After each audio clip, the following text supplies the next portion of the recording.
how to stop Roblox from sharing your data. So in here, the very first thing you need to do is simply get into your Roblox and make sure you're logged into account. Then from here, simply click on the gear-like icon that you'll be able to see right here. Then click on settings. Here you'll be able to see your account settings. From here, click on privacy and content restrictions. Then click on add preferences. After doing that, what we're going to do is make sure personalize your ad is turned off just like this, and also data selling and sharing is turned off just like this. After doing that, now if you want to be more secure, what you can do is actually get into your security, and then from here scroll all the way down.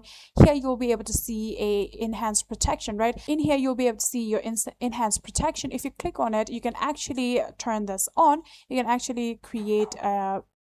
actually improve your account security in order to ensure your account recovery. And in here you can actually also set up your two-step verification.